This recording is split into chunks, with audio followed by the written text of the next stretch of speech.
गुरुर्ब्रह्मा गुरुर्विष्णु गुरुर्देवो महेश्वरा गुरुर्साक्षात् परं ब्रह्म तस्मै श्री गुरुवे। ગુડ મોર્નિંગ વિદ્યાર્થી મિત્રો, આજે આપણે વ્યાકરણ એકમ 2 આ 9મા ધોરણની અંદરનો એમાંનો જે મુદ્દો છે ધાતુ પ્રત્યય, આને આપણે આજે વિગતે જોઈએ. તો આ પોઈન્ટ આપની પરીક્ષાની અંદર પૂછાઈ શકે છે, તો આ ધ્યાનથી આપ સૌ આની અંદર અભ્યાસ કરી શકો છો. માની લ્યો કે ધાતુ તે વિજ્ઞાનની ભાષાની અંદર આપણે જોઈએ તો સોનું, ચાંદી, રૂપું, પિત્તળ, કથિર આ બધું ધાતુ છે. આપણે એમાં ધાતુના રૂપો અને જે ધાતુ વિશે અભ્યાસ કરીએ છીએ, પણ આપણે અહીં ગુજરાતીની અંદર આપણે આ ધાતુ વિશે આજે અભ્યાસ કરવાનો છે. સંસ્કૃત ભાષાની અંદરથી ધાતુ ઉતરી આવેલા છે, એમ આપણી ગુજરાતી ભાષાની અંદર પણ આ ધાતુ ભણવા, આ ધાતુ શું છે વળી? જો આપણે જે એને સમજવું છે કે ધાતુ વળી શું, તો એકદમ સહેલી વાત છે, પણ આપણે એને વિગતે આપણા પાઠ્યપુસ્તક આધારિત આપણે એને આજે ભણવાનું છે. તો આપણી ભાષાની અંદર જો ધાતુ કહીશું તો એક જ શબ્દ હું તમને આપીશ, તમે એને આધારિત આ ધાતુને ઓળખી બતાવશો. લાંબી બાબત નથી કરવી, ફક્ત ધાતુ શું તે સમજીએ. તો માની લ્યો કે એક મુખ્ય શબ્દ છે લખ. લખવાની વાત કહે છે, લખ. આની ઉપરથી ક્યાં ક્યાં ધાતુઓ લાગે છે? પ્રત્યય, ધાતુનો પ્રત્યય કયો લાગે છે? તો એક લાગે છે લખવું. જો લખવું, હું લાગ્યો છે. બીજું આપણે એવી રીતે કહીએ લખીશ, આવશે ને, લખીશ. પછી લખતું કે લખતો, લખાવીશ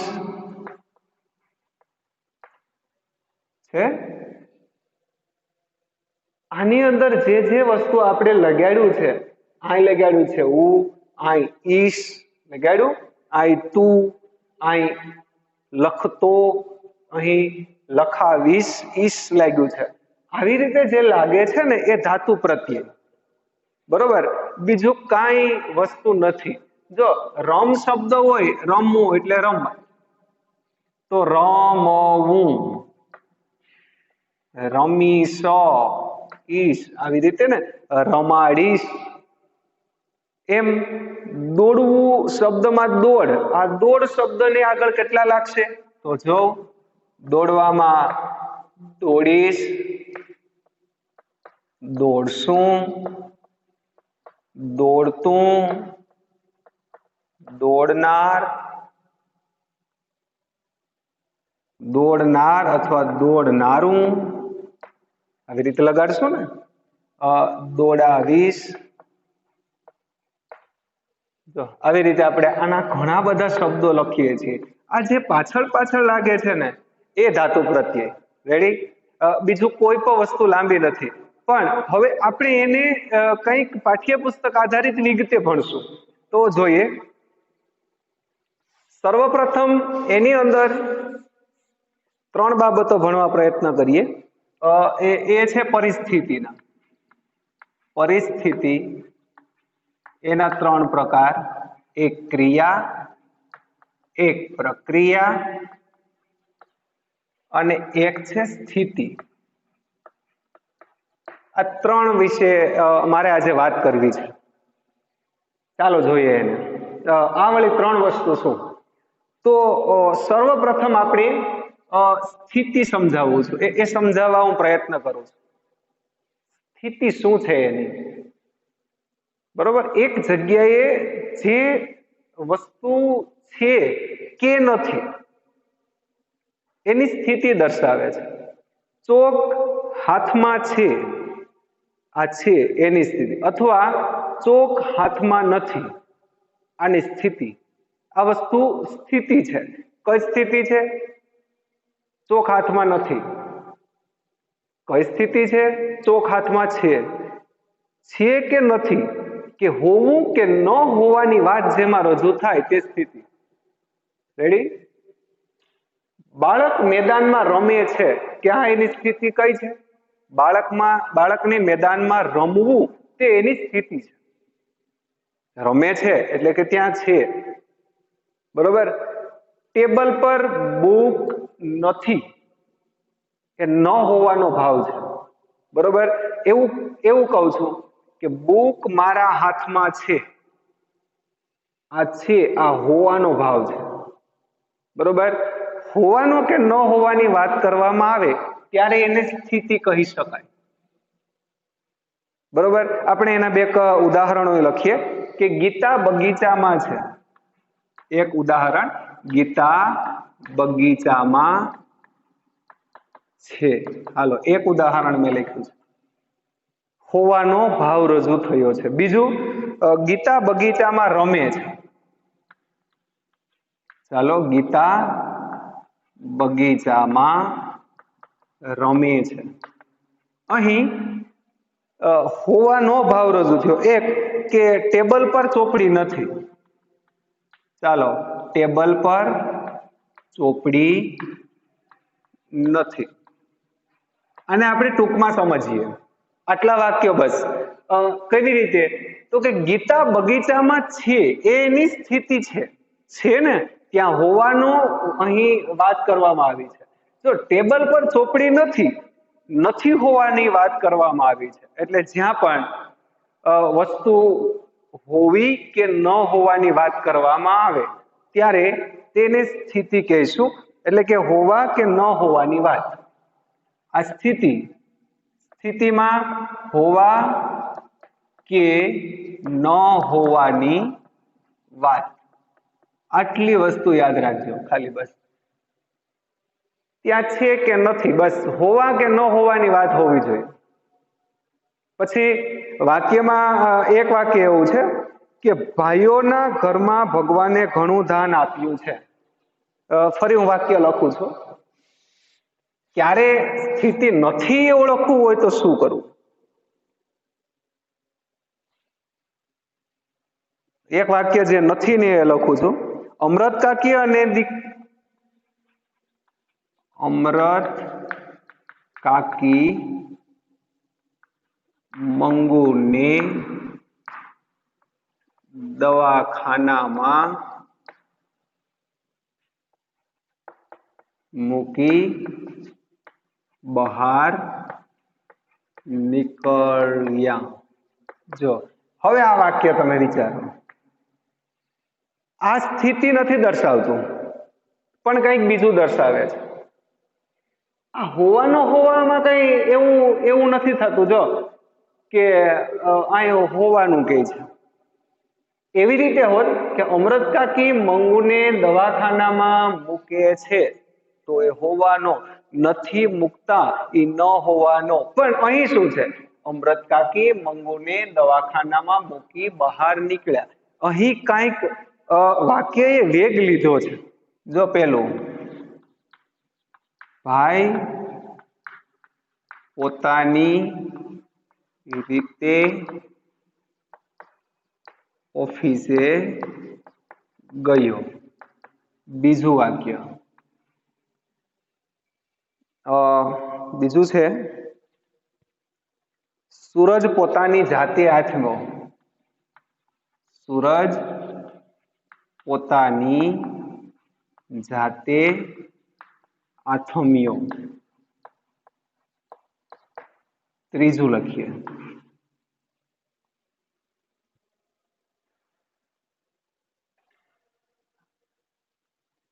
રાજેશ. ચાલો, ત્રીજું, રાજેશ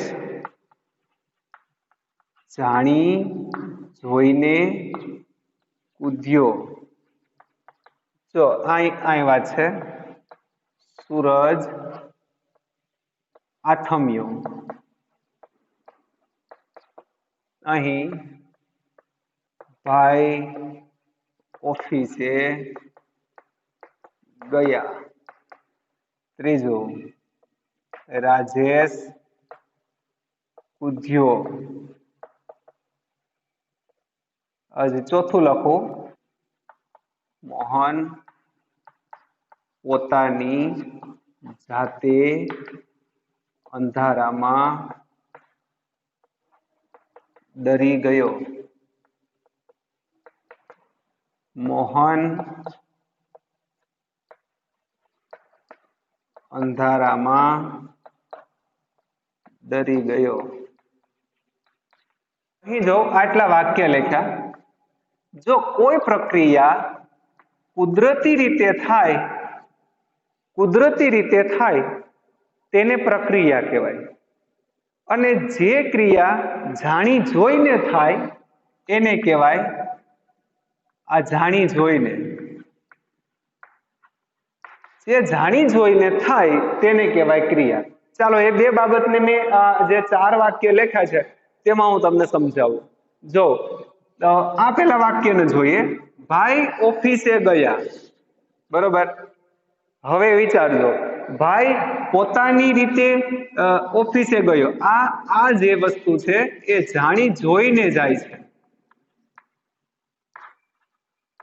ભાઈ જાણી જોઈને પોતાની રીતે ઓફિસે ગયો, એમ જાણી જોઈને જાય છે. એટલે આ કઈ શું થયું તે પણ જોજો. બીજું વાક્ય વાંચી લઈએ, સૂરજ પોતાની જાતે આંચમાં. આ વાક્ય પહેલા વાંચો, સૂરજ આંચમે. સૂરજ પોતાની જાતે, આ જે વાક્ય છે એમાં જોઈએ જાણી જોઈને.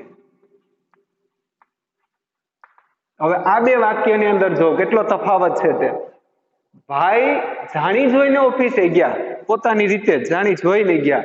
આ સૂરજ પોતાની જાતે આંચમો, જાણી જોઈને આંચમો છે ના, એ તો એનો કુદરતી ક્રમ છે. એ જાણી જોઈને જ આંચમે નથી જાતો. એવું કોઈ દિવસ બન્યું કે બપોરે સૂર્ય હતો અને એની રીતે જાણી જોઈને તાત્કાલિક આંચમી ગયો? ના, એવી રીતે નથી. એ કુદરતી પ્રક્રિયા છે. એવું તમે એવું કહી શકશો કે પવન જાણી જોઈને આવ્યો? ના, એની રીતે જ આવે છે. એ એની પ્રક્રિયા છે. એ વસ્તુ જાણી જોઈને થતી નથી. અહીં એક વાક્ય એવું આપ્યું ને કે મોહન પોતાની જાતે અંધારામાં ડરી ગયો. જો કુદરતી પ્રક્રિયા ગણી શકાય. ડરી જવું એ કુદરતી પ્રક્રિયા છે. એ જાણી જોઈને ડરવું એ ડર નથી હોતો. તમે ક્યારેક એવા નખરા કરતા હોય કે આમ ખોટું બી જતા હોય, એ ખોટું બીવાનું નથી. વાસ્તવિકની વાત છે કે જાણી જોઈને ડરી ગયો એ જાણી જોઈને ડરતો નથી.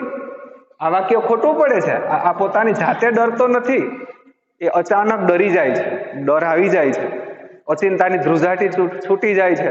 આ જાણી જોઈને નથી થતું, એ કુદરતી રીતે થાય છે. એટલે જે પ્રક્રિયા આપણી જાણી જોઈને થાય તેને કહેવાય ક્રિયા. જાણી જોઈને નથી થતી, જે કુદરતી રીતે થાય છે તેને કહેવાય પ્રક્રિયા. અહીં 3 શબ્દને આપણે સમજવાના છે. સ્થિતિ એવું દર્શાવે કે વસ્તુ હોવાના કે ન હોવાનું વાત રજૂ કરે છે. ચોક હાથમાં છે, આ સ્થિતિ દર્શાવે છે કે ચોક હાથમાં છે, આ સ્થિતિ છે. ચોક હોવાની વાત કરી છે.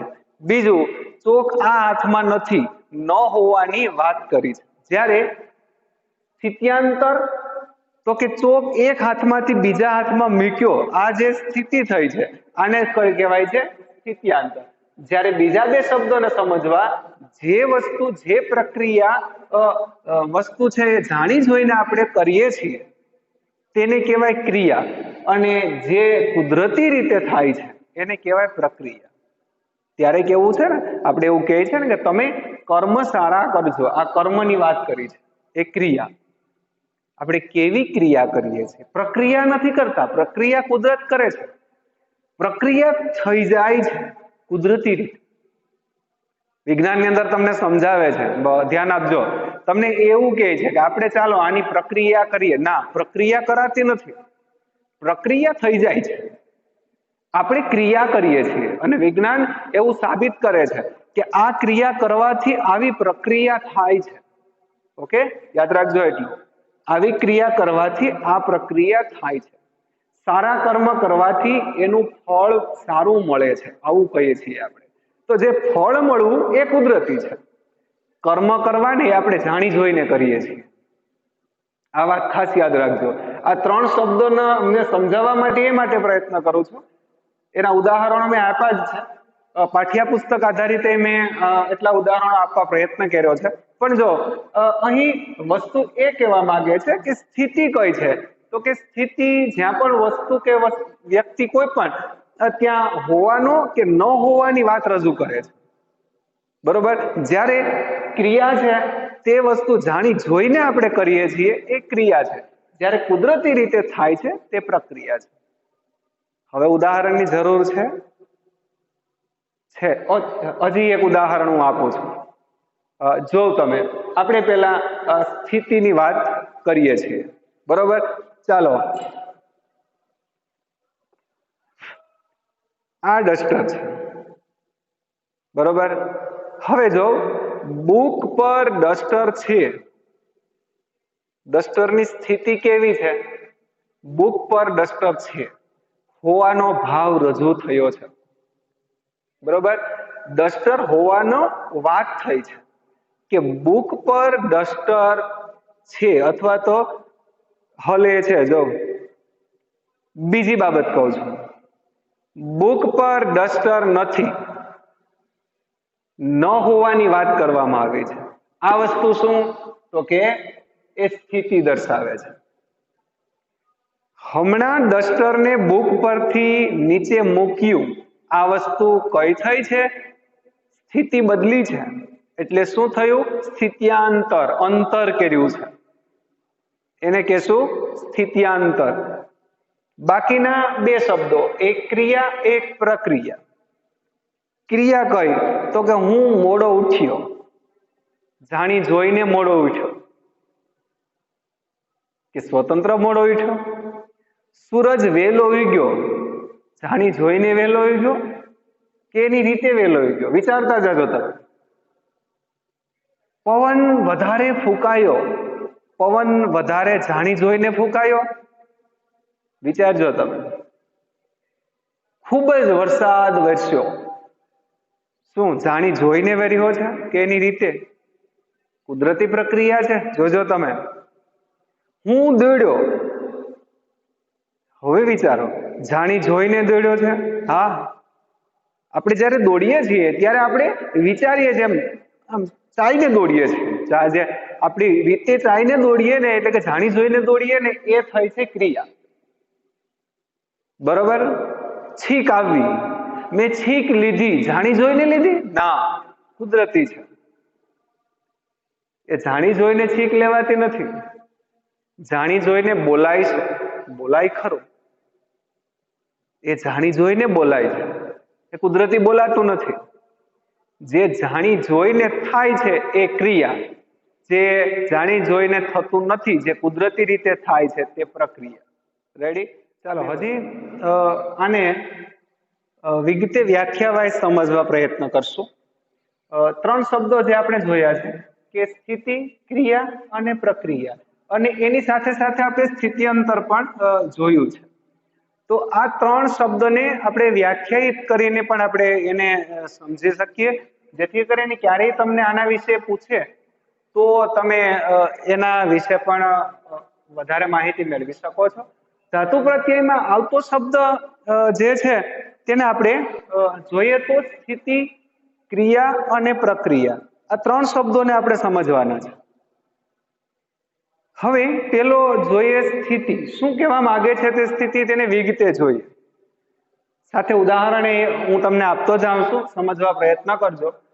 જો અહીં એવું કહે છે કે જો માત્ર કોઈ વ્યક્તિ કે પદાર્થના હોવા કે ન હોવા અંગેની પરિસ્થિતિનો નિર્દેશ હોય તો તેને સ્થિતિ કહેવાય. જે વસ્તુ હોવા કે ન હોવાની વાત કરવામાં આવે ત્યારે, હવે જો બાળક મેદાનમાં રમે છે, બાળક ક્યાં છે? મેદાનમાં છે. આ મેદાનમાં હોવાની વાત કરવામાં આવી છે. આ સ્થિતિ છે. પક્ષી ઝાડ પર બેઠા છે. પક્ષીઓ ક્યાં છે? ઝાડ પર છે. ત્યાં શું કરે છે? બેઠા છે. હવે માનો એ એની સ્થિતિ છે. એ સ્થિતિ દર્શાવવામાં આવે છે. જે સ્થિર વસ્તુની વાત કરી છે કે ત્યાં છે. તમારા પપ્પા એવું કહે કે બેટા ગાડીની ચાવી ક્યાં છે? તો તમે એને તાત્કાલિક એને જવાબ આપશો કે પપ્પા ચાવી પેલા ટોડલા પર છે, પેલી ખીલી પર છે, અથવા એવું કહો છો ચાવી ઘરમાં છે. આવું કહો છો. આ સ્થિતિ દર્શાવીએ છીએ, વસ્તુની સ્થિતિ દર્શાવીએ છીએ. તમને કોઈ ફોન ઉપર પૂછે કે પપ્પા ક્યાં? તો તમે કહો છો ને કે પપ્પા ઘરે છે. એની સ્થિતિ દર્શાવી છે. જે આપણે વસ્તુને જે પણ જગ્યાએ છે એની સ્થિતિ દર્શાવીએ છીએ. એટલે કે વસ્તુ હોવા કે ન હોવા. તમે ક્યારેક એવી કહો છો કે પપ્પા ઘરે નથી, તો ન હોવાની વાત કરવામાં આવી છે, એની સ્થિતિ દર્શાવવામાં આવી છે.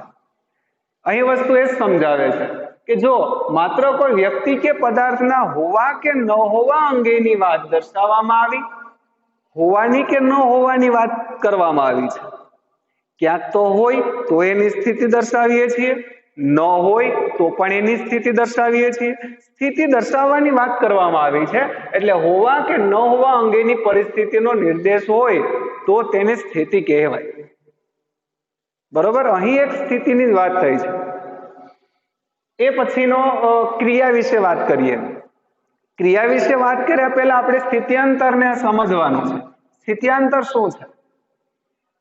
તો વસ્તુ હોવા ન હોવાની વાત તો કરી છે, એ સ્થિતિ દર્શાવી છે. પણ જ્યારે આ સ્થિતિ છે એમાં કંઈક ફેરફાર થાય છે. એક વસ્તુ અહીં છે, ત્યાંથી હવે એ વસ્તુ બીજી જગ્યાએ જાય છે. પેલા મેં ઉદાહરણ આપ્યો, બાળકો મેદાનમાં રમે છે, એ એની સ્થિતિ હતી. જ્યારે હવે હું બોલું, જો સાંભળજો. પેલા શું હતું સ્થિતિ? બાળકો મેદાનમાં રમે છે. રેડી? હવે બીજું, બાળકો મેદાનમાં રમી અને હમણાં પાણી પીવા ગયા. આ થઈ ગઈ છે સ્થિતિ. બરોબર? થઈ ગઈ સ્થિતિ. પેલા બાળકો ક્યાં હતા? મેદાનમાં રમતા હતા. હવે શું થયું છે? રમતા રમતા ત્યાંથી તે પાણી પીવા ગયા છે. એક જગ્યાએથી બીજી જગ્યાએ અંતર કાપ્યું છે. એટલે કે સ્થિતિની સાથે અંતર ભેળ્યું છે. એટલે થોડી વાર પહેલા મેદાનમાં હતા, હવે ત્યાંથી તે નીકળી ગયા છે અને પાણી પીવા માટે ગયા છે. આ સ્થિતિ એની બદલી ગઈ એટલે થઈ ગયું સ્થિત્યાંતર. એક જગ્યાએથી બીજી જગ્યાએ, મેં હમણાં તમને ઉદાહરણ આપ્યું હતું કે આ સ્થિતિ છે કે ચોક હાથમાં છે, આ સ્થિતિ હતી. પણ જ્યારે હાથમાંથી તમે નીચે મૂકો ત્યારે શું કહો છો? હાથમાંથી નીચે મૂક્યું એનું અંતર કપાઈ ગયું છે. ત્યારે સ્થિતિમાં ફેરફાર થશે. જો હાથમાં ચોક નથી, ન હોવાની વાત કરી છે, તો હમણાં એ ચોકને હાથમાંથી ટેબલ પર મૂક્યો, આ થઈ છે એની સ્થિત્યાંતર. ઓકે. તો વિદ્યાર્થી મિત્રો, એ સ્થિત્યાંતરને પહેલા સમજ્યા પછી આપણે ક્રિયાની વાત કરશું. કારણ કે આ બે વસ્તુ છે, ક્રિયા અને પ્રક્રિયા, એ સ્થિત્યાંતરની પરિસ્થિતિ આધારિત ખબર પડતી હોય છે. એની પરિસ્થિતિ અને એ કેવી રીતે બને છે એ સ્થિત્યાંતરની પરિસ્થિતિ આધારિત હોય છે. જો એમાં એવું છે, જો સ્થિત્યાંતરની પરિસ્થિતિ હોય એટલે કે એક જગ્યાએથી બીજી જગ્યાએ દર્શાવવાનો ફરક હોય અને તે કોઈના દ્વારા ઈરાદાપૂર્વક કરવામાં આવે. જોયું?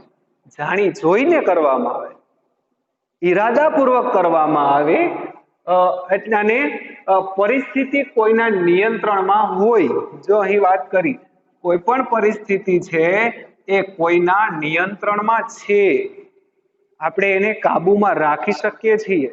મારે ઘરે જવું છે, જાણી જોઈને જવું છે, એ આપણા નિયંત્રણમાં છે. નથી જવું તો નથી ગયો, એ પણ જાણી જોઈને છે, આપણા કંટ્રોલમાં છે. પણ વરસાદ વરસવો એ આપણા કંટ્રોલમાં નથી. તમે એવું કહો કે ચાલો વરસાદ બંધ, તો બંધ રહેશે ના રે, એ કુદરતી છે. પણ જે જાણી જોઈને ઈરાદાપૂર્વક જે પણ વસ્તુ થાય એ વસ્તુ ક્રિયા છે. આગળ મેં સમજાવ્યું ને કે જો સ્થિત્યાંતરની પરિસ્થિતિ હોય તે કોઈના દ્વારા ઈરાદાપૂર્વક કરવામાં આવે, ઈરાદાપૂર્વક જ થયું છે. રમેશ ઓફિસે ગયો, જાણી જોઈને ગયો, બરોબર, એ જાણી જોઈને જાય છે. રમેશ ઓફિસે ન ગયો નથી, તો એનું મન પડે એમ કરે લ્યો, એ તો જાય પણ કે ન પણ જાય, એ તો સ્વતંત્ર છે. એટલે કે જાણી જોઈને થઈ શકે છે. મેં સવારે ખાધું, જો ખાવું એ પણ જાણી જોઈને જ થાય છે. એ કઈ ખવાઈ નથી જતું કુદરતી રીતે. જે કુદરતી રીતે તો થતું નથી એ ક્રિયા છે. અહીં વાત એવી જ કરી છે કે એ ઈરાદાપૂર્વક કરવામાં આવે. જો તે કોઈના દ્વારા ઈરાદાપૂર્વક કરવામાં આવે. બીજી બાબત, પરિસ્થિતિ કોઈના નિયંત્રણમાં હોય પરિસ્થિતિ, ત્યારની વાત કરી છે. ક્લાસમાં તમે ભણતા હોય અને કોઈ એવું બાળક તમારી પેન લઈ જાય તો તમે સરને ફરિયાદ કરો છો કે સર મારી પેન પેલો વિદ્યાર્થી લઈ ગયો છે, એ જાણી જોઈને લઈ ગયો છે. થઈ છે ને વાત એની, એ ઈરાદાપૂર્વક લઈ ગયો છે. વસ્તુ એ છે ઈરાદાપૂર્વક જો એ કામ કરવામાં આવે, એ વાક્ય જ્યારે પણ તમારે સામે આવે ત્યારે એ ક્રિયાનું વાક્ય છે. કેવી પરિસ્થિતિ છે? એક તો સ્થિત્યાંતરની છે, એક પેન બીજી જગ્યાએ ગઈ. બીજી બાબત કઈ છે તો કે કોઈના દ્વારા ઈરાદાપૂર્વક કરવામાં આવે. બીજું, જો પરિસ્થિતિ કોઈના નિયંત્રણમાં હોય, એ બોલપેન લઈ જાવી કે નથી લઈ જાવી એના કંટ્રોલમાં હોઈ શકે છે. જે આપણા નિયંત્રણમાં હોય, આપણા કંટ્રોલમાં જે કાર્ય હોય એ કાર્ય એટલે કે ક્રિયા. પણ બીજી બાબત એવી કીધી છે, પ્રક્રિયા જો સ્થિત્યાંતરની પરિસ્થિતિ હોય, આ બંને લાગુ પડે છે. સ્થિત્યાંતરની પરિસ્થિતિ તો બંનેમાં હોય અને તે કુદરતી રીતે કે આપોઆપ થતી હોય, કુદરતી રીતે એની રીતે થતી હોય. અહીં અને અહીં ફેર છે. અહીં કોઈના દ્વારા ઈરાદાપૂર્વક, અહીં કુદરતી રીતે આપોઆપ થતી હોય અને તેના પર કોઈનું નિયંત્રણ ન હોય. જો અહીં તેના પર કોઈનું નિયંત્રણ ન હોય તે પ્રક્રિયા કહેવાય, તેને પ્રક્રિયા કહેવાય. કુદરતી રીતે થતું હોય. વૃક્ષની ડાળ નીચે પડી, જો હવે એ ડાળને પડવું એ કુદરતી છે.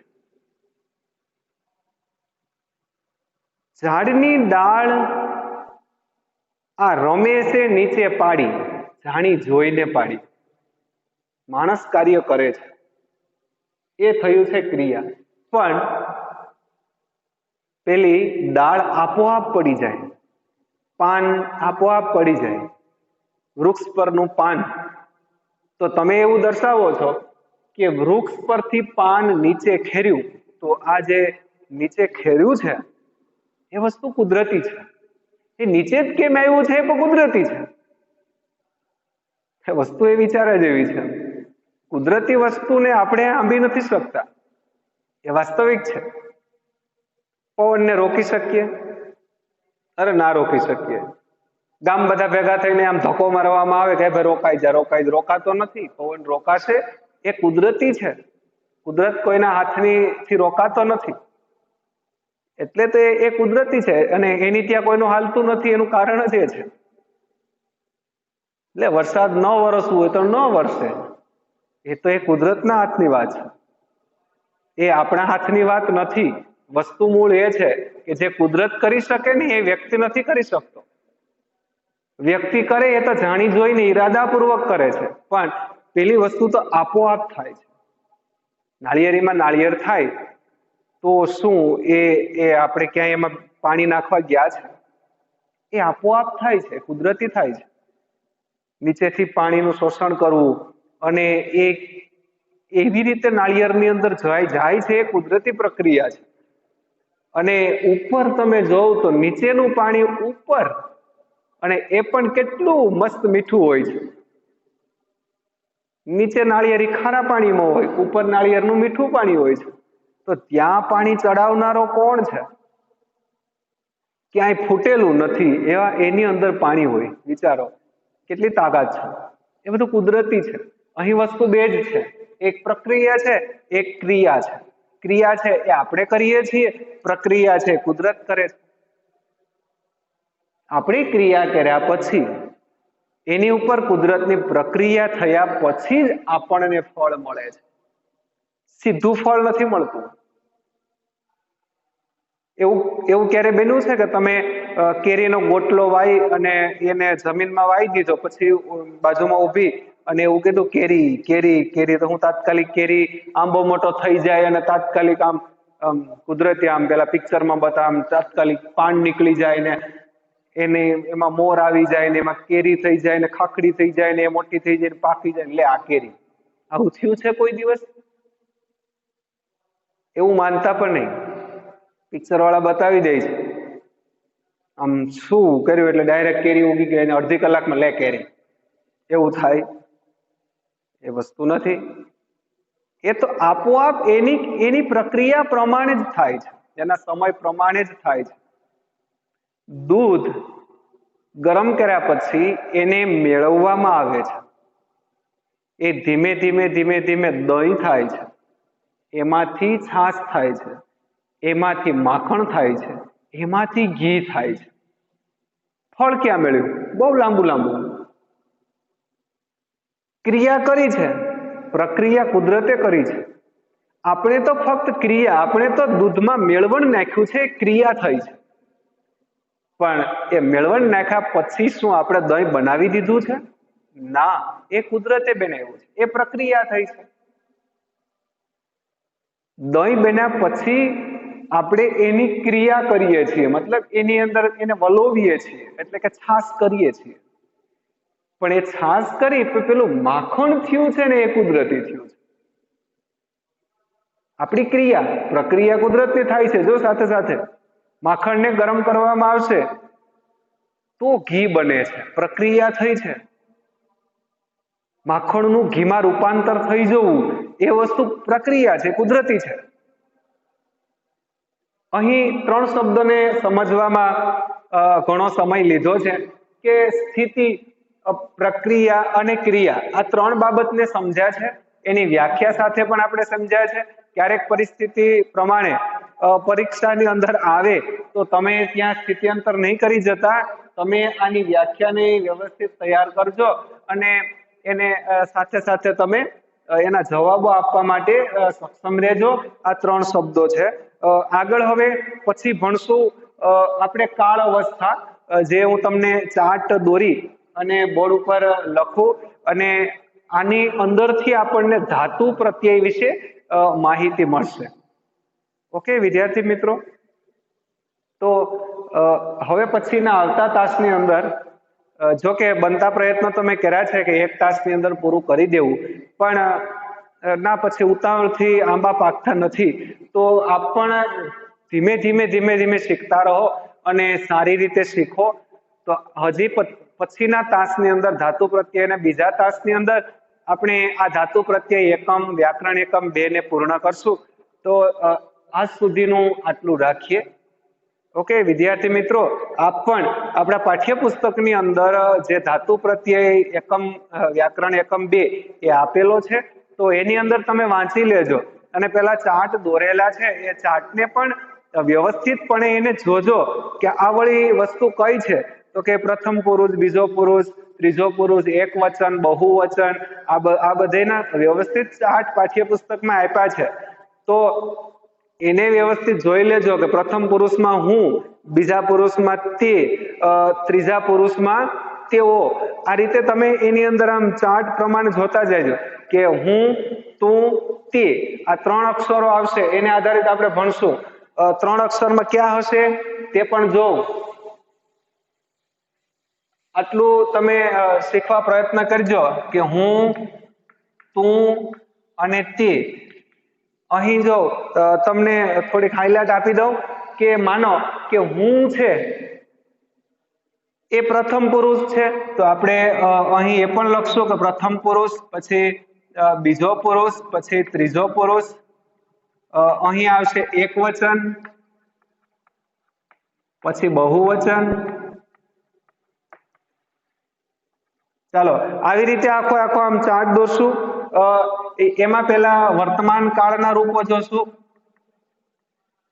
વર્તમાન કાળના રૂપો જોશું, પછી ભવિષ્યના જોશું, પછી ભૂતકાળના. આ ત્રણેય રૂપો જોશું.